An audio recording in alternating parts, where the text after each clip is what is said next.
Halo semuanya, selamat datang lagi untuk News Strategy Gadgets untuk minggu tidak tahu untuk bulan Agustus yang tentu saja ini sangat menarik di minggu ini karena kita ngomongin OnlyFans. Best platform. Kalau bisa dikasih ranking nggak? OnlyFans ini adalah numero uno platform di masa PPKM ini. Jadi nanti kita akan bahas cukup panjang karena sebenarnya cukup banyak background yang terjadi bukan karena si OnlyFans nggak dapat investasi dan segala macamnya, tapi adalah background cerita sedikit yang nanti akan gue ceritakan. Tapi kita akan mulai dulu dari Bapak Tesla. Lu bisa diem nggak? Goyang sana, goyang sini. Oke, Elon Musk dari Tesla itu baru saja memperlihatkan yang namanya sebuah robot humanoid yang bernama Tesla Bot dengan AI yang menggunakan AI yang sama dengan si mobil-mobilnya. Jadi kalau kemarin dia ngeluarin Cybertruck dan dia mencoba mempalu si Cybertruck, sekarang dia bawa Tesla Bot ini tapi tidak punya prototype karena prototype baru dari tahun depan. Dia bawa orang pakai baju yang sama dan nari-nari lagunya bangerangnya Skrillex yang nggak relate amat sebenarnya. Tapi menariknya adalah ada beberapa hal. Jadi yang pertama, Elon Musk menyatakan kalau si human bot Tesla Bot ini tidak akan digunakan untuk pekerjaan-pekerjaan berat, jadi cuman kayak mentok-mentok. Bukan, maksud gue tidak digunakan, bisa digunakan nggak hanya untuk pekerjaan berat. Jadi kalau kalian mau minta dia untuk pergi ke supermarket dan beli barang, itu juga bisa. Karena dari screen-nya sendiri juga ada kameranya dan dia itu di screen-nya itu bisa mendisplay information. Terus kita ngomongin Tesla Bot ini sendiri juga nggak usah takut, bakal jadi kayak Terminator gitu karena dia itu kecepatannya cuma 5 miles per hour, jadi kalau misalnya lari ya, kalau seandainya emang dia AI yang go berserk gitu kan, dan dia tuh nggak overpower juga, jadi kalian nggak usah takut dengan si Tesla Bot ini. Tapi baik-baik lagi kita lihat aja nanti ke depannya gimana, karena ya Elon Musk suka dia lah ya kan. Oke, kedua kita ngomongin Samsung. Jadi inilah berita terkait screen replacement dari Z Fold 3. Don't get me wrong, ini make sense buat gua karena Z Fold 3 merupakan sebuah inovasi yang belum mass produce. Jadi harusnya terhitung cukup mahal untuk inovasi seperti ini untuk sebuah layar yang bisa dilipat. Dan kalau kita ngomongin Z Fold 3 itu harga replace-nya $479 atau sekitar 6,9 juta. Dan kalau tahun lalu di Z Fold dia itu cuman di 549. Jadi di sini dia menurun harganya. Z Flip 3 di $369 dengan harga sekitar 5,3 juta. Tahun lalu di $499. Dan kalau kita ngomongin layar depannya itu masing-masing di $149 dan $99. The thing is 6,9 juta ini itu bisa kalian bawa pulang iPhone SE sebiji. iPhone SE 2020. Kalau kalian tambah dikit kalian bisa dapat iPhone XR yang harusnya sekitar 7,an something. Dan ya garansinya sebenarnya ada setahun, jadi kalian nggak usah takut karena garansi replacement itu ada setahun. Tapi kalau kalian ikutan Samsung Care Plus semacam garansi asuransi, itu kalian bayar sekitar $12,99 sebulan. Itu garansi kalian dari setahun jadi 3 tahun. So sebenarnya nggak takut itu sih, cuman kalau emang kalian beli setahun besoknya jatuh gitu sial ya iPhone baru gitu. Cuman maksud gue orang-orang yang punya Z Fold 3 beli iPhone mah receh gitu ya kan. Oke, kita ngomongin hal ketiga, kita ngomongin Samsung yang kabarnya akan membuang ads. Jadi kalau kita ngomong ads, mungkin yang ada di kepala kalian itu adalah Xiaomi, mungkin Vivo, seingat gue ada Realme ya. Oh enggak, Xiaomi Poco, ya Xiaomi Poco. Cuman kalau kalian nggak tahu, Samsung sendiri juga punya ads atau diam-diam dimasukkan ke aplikasi-aplikasi native dia kayak Samsung Pay, terus ada Samsung Weather, terus ada Galaxy Team. Jadi situ ada ads juga. Jadi nggak cuma si Xiaomi doang. Dan ini sebuah isu yang cukup outspark, cukup mengganggu nggak hanya user tapi ke employee-nya Samsung sendiri. Dan ketika ditanya pada internal meeting ke bosnya, si Tim Roh menyatakan kalau yes, hal ini akan segera dihilangkan karena dia mendengarkan feedback dari user dan karyawannya. Dan hal ini juga dikonfirmasi ke media-media kalau later this year atau nanti di akhir tahun ini bakal hilang sepenuhnya. Jadi it's a good move dari Samsung. Ayo lewat Pak. Oke, moving on, kita ngomongin masalah Netflix Spatial Audio. Jadi ini sebenarnya salah satu fitur yang cukup gue suka dari Apple dan ekosistemnya AirPods Pro, AirPods Max, di mana spatial audio itu adalah ketika kalian menonton sesuatu, kalian lihat ke kiri, maka suaranya itu akan fokus ke telinga sini. Kalau lihat ke kanan, fokus di sini. Jadi fitur yang keren, tapi so far kemarin cuma ada Disney Plus, Apple TV, sama si HBO. Sekarang udah ada di Netflix yang lebih mainstream, jadi sekarang kalian bisa coba, silahkan cek di Netflix kalian kalau kalian punya AirPods Pro.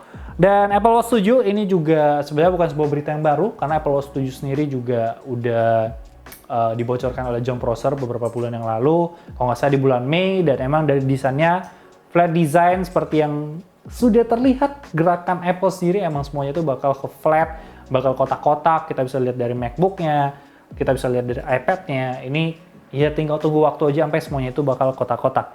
Dan dari Apple Watch 7 ini juga speaker grill-nya lebih besar, sisanya kurang lebih sama, jadi nggak ada hal yang baru. Tapi Apple tuh baru aja mendaftarkan sebuah paten yang cukup menarik, di mana paten ini memperlihatkan wearables dia itu bakal punya sensor yang berkaitan dengan hydration. Jadi hydration di sini adalah haus, jadi ketika kalian pakai, dia bisa ngecek dengan ya segala macam teknologinya yang gue susah jelaskannya juga karena gue bukan orang science dan gue nggak into that thing, tapi intinya teknologinya ini bakal ngedetect something in your body ya kan, dan ngasih tahu kalau kalian tuh haus. Dan ini itu sebenarnya sangat membantu buat gue pribadi karena gue sering begadang, terus gue jarang minum. Kalau nggak ada botol di sebelah gue, itu gue nggak akan minum seharian itu bisa. Dan gue rasa nggak gue doang, banyak di antara kalian. Jadi sebuah fitur yang cukup membantu karena minum suatu hal yang sangat-sangat dibutuhkan oleh tubuh kita. Oke, terakhir dari iPhone itu ada iPhone Nano, bukan Nano Naha kalau kalian nonton Girl From Nowhere. Tapi iPhone Nano ini adalah sebuah project yang sudah tenggelam karena kita melihat hal ini tuh datang dari sebuah email di tahun 2011. Sebuah rumor sebenarnya, di mana pada email tersebut terlihat kalau ada meeting eksekutifnya Apple yang salah satu topiknya adalah membahas iPhone Nano. Jadi saat itu kan kita punyanya iPhone 4. iPhone 4 tuh kecil, iPhone 4 tuh segini. Jadi iPhone Nano itu lebih kecil lagi, lebih slim lagi, mungkin kita nggak tahu lebih dari ketipisannya atau dari size-nya. Tapi yang pasti untuk iPhone Nano ini ya tidak akan hadir ya, walaupun di situ ada terlihat ada Johnny Ive, mantan desainer Apple dan segala macamnya. Cuman baik-baik lagi, ini project yang di-lead oleh mendiang Steve Jobs, dan ya kita bisa lihat iPod Nano juga udah discontinue, jadi gue rasa ini bukan suatu hal yang akan rilis, karena kita lihat sekarang udah ada yang namanya Mini, walaupun Mini ya setahun lagi juga hilang ya kan. Oke, OnlyFans itu kalau ngomong OnlyFans itu kayak meme itu ya, boy gitu kan sih yang bapak-bapak itu. Nah, OnlyFans ini mengumumkan kalau di tanggal 1 Oktober mereka akan menambahkan sebuah peraturan baru yang berhubungan dengan konten-konten eksplisit. Jadi di saat itu belum dijelaskan konten eksplisit itu apa aja, mencakup apa aja. Tapi sehari setelahnya dia mengeluarkan peraturan-peraturan yang yang nggak boleh di OnlyFans itu apa aja. Jadi ini dimulai dari bersetubuh, berhubungan badan, masturbasi, dan telanjang masih boleh.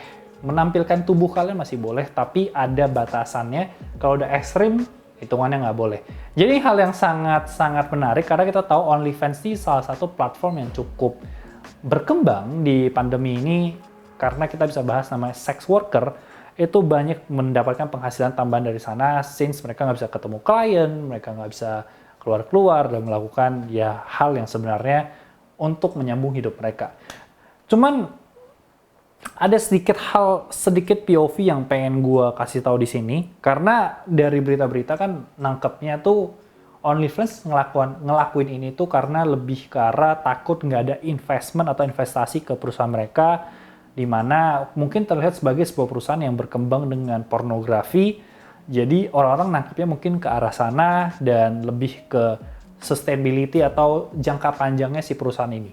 Cuma kalau ada satu POV, nah ini apa yang gue bahas, ini adalah hal yang menarik yang mungkin gak banyak yang bahas. Oke, kita ngomongin OnlyFans itu akan ganti peraturannya dan lebih ngubek-ngubek si orang-orang user yang sharing-sharing video mereka itu di tanggal 1 Oktober. Di tanggal yang sama, di 1 Oktober, Mastercard juga akan membuat peraturan yang baru terkait hal ini. Oke, jadi 1 Oktober ini bukan sebuah kebetulan.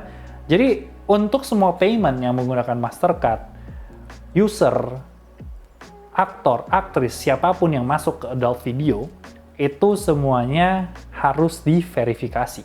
Jadi nggak cuma videonya, bahkan live stream pun itu harus diverifikasi. Mungkin OnlyFans ngelihat, ini terlalu makan waktu, ini terlalu makan human resource, ini terlalu buang duit, ini ribet lah. Jadi dari sana keluarlah peraturan yang mengarah ke peraturan yang tadinya udah viral, masalah OnlyFans yang nggak boleh ngeluarin hal-hal yang gue bahas tadi. Jadi kalau kalian tarik lagi, hal ini tuh bukan tiba-tiba. Mastercard ini bukan hal yang tiba-tiba, kartu kredit bukan hal yang tiba-tiba. Kita bisa bilang, oke, nggak usah pakai Mastercard, pakai aja Visa, pakai kartu kredit lain. Nggak ngaruh. Semuanya in the end pasti bakal ngikutin hal-hal yang dilakukan Mastercard, kayak ya saling mengikuti aja lah untuk hal yang lebih baik. Tapi kalau kita tarik saya lagi lebih jauh, ini berhubungan dengan Pornhub. Yes. Jadi kalau Pornhub, sekarang kalian cek, kalian buka Pornhub, bukan nonton videonya, tapi kalian klik premium, walaupun ya kalian akan melihat banyak foto-foto vulgar, tapi pastiin kalian udah 18 tahun. Di sana tuh kalian bisa melihat kalau premium itu nggak ada pemilihan untuk bayar pakai Mastercard dan Visa. Nggak ada credit card, bahkan nggak ada PayPal. Pilihan satu-satunya untuk premium adalah cryptocurrency. Yang ini membawa gue awal-awal pandemi di mana mereka itu membagikan free premium, ya kan. Jadi untuk Pornhub ini masalahnya adalah dari sebuah piece of opinion dari New York Times yang bernama The Children of Pornhub, yang menyatakan kalau Pornhub dan perusahaan di atasnya itu semuanya dapat cuan dari revenge porn. Kalau kalian nggak tahu revenge porn, harusnya revenge porn tuh kalau dari pengertian gue itu kalau kalian nge-upload mungkin mantan kalian atau mungkin siapa kalian untuk uang kalian sendiri, untuk cuan kalian sendiri. Terus masalah child porn, mungkin anak-anak nggak di bawah umur, dan sex trafficking. Jadi kalau Pornhub sendiri kan bisa lihat sebelum dia ngelakuin hal-hal kayak verified account untuk ngupload sebuah video dan segala macam ya, Pornhub itu cukup tidak memoderasi konten-konten yang dia rilis. Jadi ya Allah bajunya. Oke, Pornhub itu cukup tidak memoderasi konten-konten yang dia rilis, jadinya banyak sekali konten-konten seperti itu yang datang, yang menjadi satu poin yang ada di The Children of Pornhub tersebut, yang akhirnya membuat Mastercard dan Visa menarik diri. Jadi sekali lagi kalau kalian mau cek silahkan, karena emang tidak ada lagi pilihan kartu kredit untuk pembayaran di sana. So, kalau kita ngomongin hal ini cuman sekedar OnlyFans, enggak, ini lebih ke industri adult video, industri porno online yang pelan-pelan ya ini satu step untuk menghilangkan itu. Jadi nggak cuma di OnlyFans, tapi semua website live streaming, website camgirl, website bokep, semuanya kena dengan isu ini. Oke, jadi itu aja untuk news minggu ini. Seperti biasa jangan lupa like, comment, share, follow Instagram kita di @lazygadgets untuk berita lebih update setiap harinya. Gue di Jordi Leonardo O-nya 2, dan kalau dari tadi potong-potong ini Aldo bolak-balik 3 kali ada kali. Itu aja, jangan lupa subscribe. Thank you so much guys for watching and I'll see you next time. Bye-bye guys.